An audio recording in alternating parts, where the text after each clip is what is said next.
이번에 보면은 그 추미애 법사위원장이 부임을 가장 반길 사람이 있는데 바로 조국혁신당의 박은정 의원입니다. 법무부 장관할 때 감찰 담당관을 지냈다고 하는데 박은정 의원 어떤 인물로 알려져 있습니까? 이분도 이제 추미애 의원하고 똑같이 이제 TK 출신입니다. 그러니까 경북 구미 출신인데 실제로는 이제 대구에서 여자 고등학교까지 나왔고요. 94년도에 이제 이대 법학 학사 학위를 취득했는데 어릴 때는 원래 몸이 좀 약해가지고 의사하고 싶었다고 그러더라고요. 그런데 이제 본인이 뭐 문과 쪽이 맞아가지고 이대 법대에 진학을 했고 이 법대 시절에 조영래 변호사의 진실을 영원히 감옥에 가둘 둘 수 없다는 그 유명한 책 있잖아요. 그 보면서 이제 변호사가 되면 좋겠다고 생각해서 지원을 했다고 하고 근데 이제 사법연수원 그러니까 사시 합격에 사법연수 들어왔는데 당시에 이제 뭐 선배들이 이제 뭐 검찰 분위기가 이제 이전 권위주의 정권보다 나을 거라고 이제 말도 안 되는 소리 해가지고 그때 약간 혹해가지고 검사를 해야 되겠다고 생각을 해가지고 검사를 한 것 같고 근데 이분 이제 검사 커리어에서 되게 주목할 부분이 이 성폭력 전담 검사로 한 10년 정도 했더라고요. 그래서 이 국내에서 이 10년간 성폭력 수사 전담해가지고 성폭력 사건 최다 처리 실적 보유했고 뭐 아시겠지만 그 서지은 검사 그 검찰 내 미투 폭로했을 때도 그 유일하게 공개 지지하신 분입니다. 그래서 그리고 이제 이게 뭐 좀 뭐 연결되긴 하는데 최근에 이제 조국 혁신당 이 성비위 문제 관련해 가지고 또 본인도 이제 어떻게 보면 피해자 입장에서 사건 처리해야 된다라고 계속 주장을 하신 분이고요. 네. 이분 보면 이제 이 되게 꼿꼿하고 이렇게 꼬장꼬장하잖아요. 그런데 본인이 이제 이 성격 자체를 그 외할머니 영향을 많이 받았다고 그러더라고요. 그러니까 보니까 이 어머니가 무남동정가여서 이제 일을 이제 바깥에서 일을 하시는 바람에 이제 박 의원 삼남매가 외할머니가 사실상 길렀다고 그러고 실제로 이 대학 진학 때문에 서울 올라가서 자취할 때도 외할머니가 같이 지냈다고 그러더라고요. 그래서 이제 이 할머니 성격이 꼬장꼬장해가지고 심지어 집회할 때도 같이 나오고 그랬다고 그러더라고요. 집회할 때도 같이 나왔다. 아 이거 너무 웃긴데 여하간 오늘날의 박은정 의원을 맡는 것은 파라리 추미애 의원으로 추정이 됩니다. 왜냐면은 당시 아까 앞서 소개해드린 바와 같이 법무부 장관을 할 때 윤석열을 상대로 강렬하게 싸울 때 감찰을 이끌었던 사람, 차장검사급인 감찰 담당관을 했던 사람이 박은정 의원이기 때문인데 제가 얘기를 들어봤더니 그 박은정 의원하고 추미애 장관의 첫 만남이 박은정 의원 입장에서는 굉장히 어색했다고 합니다. 어떤 점에서 그랬냐면은 박은정 의원이 검사 같지 않은 검사였음에도 불구하고 검찰이란 조직 자체가 상관한테 굉장히 이렇게 살뜰하게 대하는 그런 문화와 전통이 있기 때문에 추미애 장관을 처음 만난 자리에서 자기소개를 하면서 열심히 하겠다는 말을 했더니 추미애 장관이 굉장히 무뚝뚝하게 답했다는 거예요. 그러면서 잘 부탁한다. 앞으로 함께 잘해보자 정도로 대응을 하는 걸 보면서 자기는 정말로 이제 없던 것까지 다 꺼내가지고 이렇게 잘 보이고 싶었던 건데 아 그런 태도를 보면서 내가 지금까지 모셨던 검찰 선배들하고는 많이 다른 분이 왔구나 이런 생각을 좀 했다고 하던데 여하간 그 박은정 의원은 감찰 담당관이라는 중요한 키를 줬다는 이유로 윤석열 정부 내내 박해를 많이 받은 거죠. 김준 선배. 아 그렇죠. 본인이 이제 실제로 이제 그 감찰 담당하면서도 이 이른바 그 친윤이라고 해야 되나 친윤 검사들한테 많이 이제 박해를 받았고 실제로 이제 보면 이제 그 밑에 있던 감찰 담당관 그 수사관들인가요? 이 사람들도 사실 등 돌리면서 약간 이렇게 내부 문서도 빼주고 그래가지고 실제로 이 박은정 그 당시 이제 감찰 담당관이 윤석열 징계서를 사실상 혼자 썼다고 그러더라고요. 그래서 이제 어떻게 보면 이 추미애 장관하고 두 사람이 고립무원의 처지에서 같이 이제 어떻게 보면 지금 공동체 의식을 느낄 정도로 그 당시 고립무원의 상황이었고 그리고 이제 법무부가 이후에 이제 윤석열 대통령 되고 난 뒤에 이제 뭐 징계 문제 삼아가지고 뭐 채널 A 사건 관련해가지고 그 자료 무단 제공받아가지고 그 자료를 뭐 검찰위원회에 누설했다는 등의 뭐 이유를 대가지고 이제 해임을 시켰잖아요. 그런데 이제 박은정 의원은 이제 그게 사실 자체가 말이 안 된다라고 하면서 이제 부당한 보복 징계라서 이제 소송도 지금 진행하고 있는 것 같고. 그리고 이제 이분이 당시에 보면 이제 검찰이 또 이제 수사 진행하면서 뭐 친정죄까지 압색당했다고 그러더라고요. 맞아요. 네. 그래서 그때 저희 유튜브 나와가지고 이야기 잠깐 하시던데 그때 이제 불안한 마음에 시작한 108배가 지금 뭐 4년째 이어지고 있다라고 그 이야기를 하시더라고요. 네. 그런 상황인데 어쨌든 간에 본인이 검사직에서 쫓겨나게 된 다음에 조국 혁신당에 바로 입당을 했거든요. 그 이용섭 혹시 입당은 어떻게 이루어진 겁니까? 일단 이거는 뭐 조국 대표가 그 제안을 했다고 하고 그래서 이제 비례 순번에서도 1번을 받았다고 합니다. 그리고 이 들어오자마자 낸 1호 법안이 그 한동훈 그 당시 이제 전 법무부 장관 재직 시 뭐 비위 의혹 및 자녀 논문 대필, 뭐 가족 비위 의혹, 진상 규명을 위한 뭐 특검법을 이제 대표 발의했고요. 기억에 남는 거는 이 유튜브 막 여기저기 나오시는데 요즘 아 저도 그러니까 보고 그 화려한 화술과 그 날카로운 전곡을 찌르고 가끔 뭐 매불쇼 같은 데 나오신 거 보면 개그에 바로 답도 하시더라고요. 그래서 순발력이 참 좋구나. 그런데 이게 보니까 그러니까 지난 1월에 그 썰전에 나와가지고 그 되게 뭐 좀 말씀을 잘 하셨나 봐요. 주장도 세고 날카롭고 그래서 그 이후에 아마 좀 더 이 방송 시장에서 상당히 각광받는 의원으로 새로 태어나지 않으셨나. 그래서 아니 뭐 이렇게 최욱 저기 앵커가 막 뭐 하면 이렇게 막 공격도 하고 뭐 하면은 지지 않고 바로 이렇게 받아치고 하는 거 보고서 상당히 좀 센스가 있으시구나 이런 생각을 했거든요. 아니 그리고 이제 캐릭터도 명확히 구축한 게 지금 방송가에서는 얼음공주라는 별칭이 완전히 붙어가지고 누가 하더라도 명료하게 논리적으로 정연하게 답변하는 태도를 장착했다고 알려져 있기 때문에 사실은 정치인으로서 이보다 더 좋은 평가가 어디 있습니까? 더군다나 법사위라는 상임위와는 너무나 어울리는 행보를 걷고 있다 이런 생각이 드는 것이고 여하간 정치를 대비한 것은 조국혁신당이고 조국 대표의 부름을 받고 했지만은 실제로 그의 국회의원 후원회장은 추미애 의원이라고 합니다. 사실은 다른 당적을 가진 사람을 후원회장으로 한다는 것은 굉장히 어려운 일인데 요거에 대해서는 좀 어떻게 평가하고 계십니까? 아까 말씀드렸듯이 기본적으로 두 사람이 이제 뭐 그 윤석열 검찰총장 시절 때 이제 징계 정직 그 사건 때문에 이제 운명 공동체가 된 거잖아요. 그 이후로 또 이제 뭐 추미애 의원도 정치적으로서 많이 시련을 겪었고 박은정 뭐 의원도 사실 뭐 해임까지 당했으니까 그런 의미에서는 이제 뭐 이 당연히 이제 후원 회장 맡아주는 게 당연한 것 같고 그리고 실제 추미애 법무장관 시절에 이제 이 박은정 검사를 감찰 담당관으로 뽑은 데 대해서 이제 방송에 나와서 그렇게 이야기를 하더라고요. 이 누가 흔들어도 흔들리지 않을 사람이다. 그리고 이제 회유와 겁박에 넘어가지 않은 소신과 용기를 갖춘 분이라고 하는데 실제로 이제 박 의원 주변에서 이제 지켜본 사람들한테 물어보니까 이게 맺고 끊는 게 분명해가지고 뭐 자기가 상식이나 원칙에 맞지 않으면 같은 당 사람이라도 봐주지 않는다고 그러더라고요. 실제로 그래서 보면 이 특이한 게 이 박은정 의원이 비례대표 1호고 그런데도 불구하고 지금 조국혁신당에서 당직이 없어요. 맞아요. 유일하게 당직이 없습니다. 특이합니다. 그 특이한 거 제가 네. 좀 심하게 말할 수도 있는데 어떻게 보면 당 내에서 약간 비주류가 된 거죠.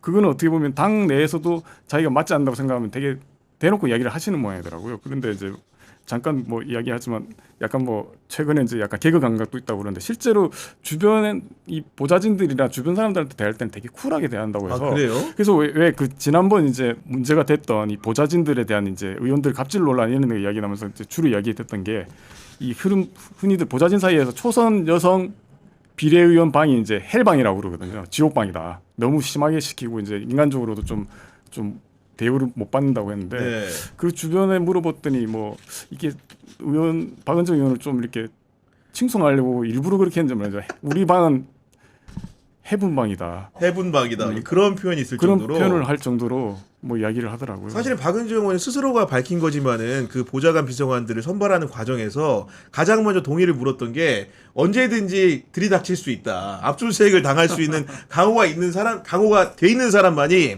나의 보좌진이 될 수 있다. 이런 얘기를 했다고도 하던데 아까 추미애 의원과의 인연을 좀 얘기하면은 사실 그 윤석열에 대한 징계 청구를 한 다음에 고립무원의 상황에서 그 추미애 의원이 당시 장관이 박은정 의원한테 약간 눈시울을 붉히면서 언젠가는 우리가 한 일을 역사가 알아줄 거다. 이런 취지의 얘기를 했다는 게 박은정 의원의 증언이고 그리고 이제 징계를 마칩니다라는 책을 보면은 어떤 내용이 등장을 하냐면은 본인이 국회의원 출마를 한다고 이제 추미애 의원 그 장관한테 찾아갔더니 추미애 의원이 말하기를 윤석열만 아니었으면 박은정이 정치를 할 일도 없었을 텐데 이런 얘기를 하면서 오히려 안타까워했다는 거예요. 그러니까 이제 박은정의 성정이라는 것 자체가 사실은 우리가 보면 지금 정치인으로서 굉장히 각광받는 것처럼 보이지만 본인 스스로 얘기하듯이 몸에 맞지 않는 옷을 윤석열 때문에 입었다고 생각할 수밖에 없는 부분들이 너무나 많은 것을 그와 가까이 지냈던 분들이 잘 알고 있는 것 같습니다.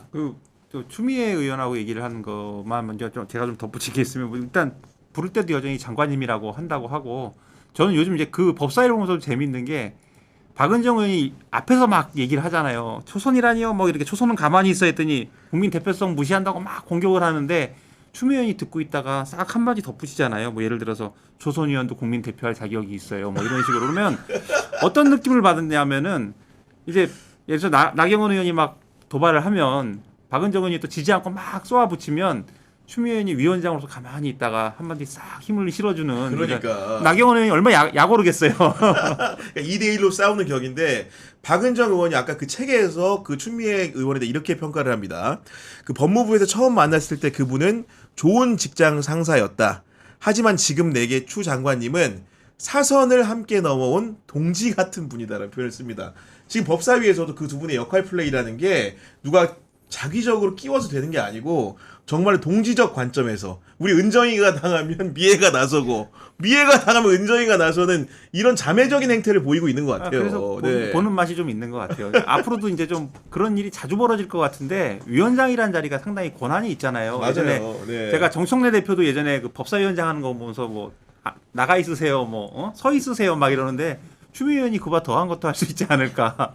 뭐 이렇게 좀 상상을 해보면서 앞으로도 좀 지켜볼 만한 법사 그 상임위가 아닐까. 그 박은정 의원 이야기 뭐 아까 저희 구 기자 계속 이야기를 하는데 이분도 어떻게 보면 진짜 윤석열이 없었으면 지금 의원이 안 될 수도 있는 그거는 맞는 것 같습니다. 그리고 실제로 본인은 이제 평범한 이제 공무원으로 맞아요. 이제 그 계속 사는 게 꿈이었다고 뭐 하고 아까 말씀하셨던 그 징계를 마칩니다죠. 전개가 아니고 징계를 네. 마칩니다라는 책 내용 요약한 걸 제가 잠깐 보니까 자기가 이 검찰 이 무소불위의 검찰 권력이 결국에는 윤석열 정권에는 괴물 정권의 탄생으로 이어졌는데 이런 전체를 밟지 않으려면 검찰 권력이 기본적으로 뭐 민주적으로 통제돼야 되고 분산돼야 되는데 그래서 자기는 자신이 생각하는 검찰 개혁이 뭐냐면 검찰이 동사무소 직원처럼 평범한 공무원이 되는 거라고 하더라고요. 그래서 이분이 생각하는 검찰 개혁이라는 게 어떤 건지 좀 알 수가 있었고 아마 이 구 기자 그때 나왔을 때 이야기했는데 이분이 또 보면 뭐 그 의원 됐을 때 윤석열이 의례적으로 보내온 그 축하난들 민주당 의원들은 일부 다 돌려주고 그랬는데 이분은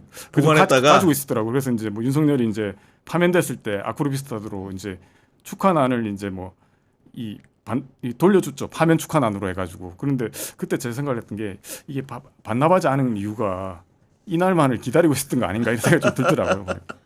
아니 그리고 이제 그 뭐 말씀드리면은 사실은 민주당에 있는 검사 출신 의원들은 검찰 개혁에 대해서 약간 좀 이렇게 합리적인 안을 새롭게 제시하는 분들이 많은데 박은정 의원은 정말 100% 강경한 안을 내놓거든요. 그러니까 제 생각입니다만은 여러분들 아셔야 되는 게 지금까지 우리가 특수부라는 게 윤석열을 위시한 특수부가 잘못됐다라는 것들을 검찰 개혁할 때 방점으로 많이 찍는데 제가 알기로는 박은정 의원에 대한 수사는 또 형사부에서 했습니다. 무슨 얘기인지 아시겠죠? 통상적으로 검찰 개혁하면은 윤석열과 그 일당들 특수부만 생각을 하는데 박은정 의원은 고초를 형사부 검사로 통해서도 당했기 때문에 그 수사권의 부분에 있어가지고 100% 어떻게 보면 박탈에 가까운 정도로 이야기를 하는 것이 본인의 경험칙에서 나온 것이 아닌가라는 좀 생각을 하게 되는 것이고 하나 더 보태면은 박은정 의원 개인 주가는 높은데 아까 당직도 못 맡고 있는 정당의 상황이라는 게 굉장히 밑으로 가고 있어가지고 혹시 정치를 오래 관찰한 분으로서 이런 분들한테 해주고 싶은 조언이 좀 있습니까? 뭐 지금 사실 이게 혁신당에 좀 잔인한 얘기가 되겠지만 이 쇄빙선이라고 하는데 저 약간 난파선으로 보여요. 그리고 이 사고 그 지금 사과도 되게 늦었고 지난번에 사무총장이라는 분이 사퇴하면서 사과를 하는데 사과를 피해자한테 안 하고 조국 대표한테 하더라고요. 그래서 이 당이 좀 이상하다 이런 생각을 좀 받았고요. 의원들이 아무 말도 안 합니다. 그러니까 이게 좀 되게 당이 죽은 당이 된 것 같아요. 그래서 오늘 조국 대표한테 이제 비대위원장을 맡겼는데 그렇게 해서 해소될 문제 아닌 것 같아요. 그래서 일단 박은정 의원한테 말씀드리면 아까 얘기했지만 성폭력 뭐 전담하셨으니까 본인이 좀 더 간명하게 아주 명징하게 얘기를 할 수 있을 것 같아요. 그래서 본인이 스피커로서 이미 역할을 많이 하고 계시잖아요. 당직을 맡지 않았어도. 그러니까 뭐 각종 자리에 가서 얘기를 하는 게 좋을 것 같고요. 조국 혁신당 자체로는 제가 이렇게 함부로 말씀드릴 수 있는 건 아닌데 지금 상태는 상당히 좀 위험한 상태인 건 맞는 것 같고 원래 제3당이라는 곳이 잠깐 바람은 불러일으킬 수 있어도 지지 세력도 없고 뭐 예를 들어서 뭐 지지 지역도 없고 이러면은 오래 지속되기가 굉장히 힘듭니다. 우리 정의당, 민노당도 지금 사실 좀 많이 어려워져서 지금 원외 정당이 돼버렸잖아요. 근데 조국 혁신당도 지금 그런 길을 갈 수 있다. 이렇기 때문에 조국 대표가 이제 비대위원장을 맡으셨으니까 좀 더 비상한 마음으로 하셔야 되지 않을까. 일단 피해자들한테 사과를 한번 더 분명하게 하시고 그리고 당이 좀 의원들이 좀 다들 그냥 꿀먹은 벙어리처럼 계시는 느낌을 좀 받았어요. 네. 그래서 박은정 의원을 제외한 다른 의원들이 좀 더 가는 뭐 얘기를 좀 하시고 뭐 좀 더 적극적으로 자기 활동을 하시는 게 중요할 것 같아요. 그래서 지금처럼 조국 1인 정당으로 남는 한은 조국 혁신당이 좀 어려운 지경을 좀 벗어나기가 쉽지 않을 것 같다는 네. 그런 생각을 좀 해봅니다. 그래서 어쨌든 조국 대표가 잡으셨으니 조국 대표한테만 맡겨서는 안 되고 박은정 의원을 제외한 다른 의원들도 스피커로 나서서 일단 요 문제를 빨리 수습을 해야 되고요. 그 다음에 이제 뭐 민주당에서 지금 아까 뭐 정책적 면으로 좀 오락가락하는 부분도 있고 하니까 그런 것들은 본인들이 좀 쇄빙선이라고 하셨으니까 진짜 쇄빙선 역할을 하셔야 되는데 그 전에는 일단 당부터 정리를 해야 된다. 네. 근데 지금처럼 얼렁뚱땅해서는 안 된다. 뭐 이렇게 말씀을 드리고 싶습니다.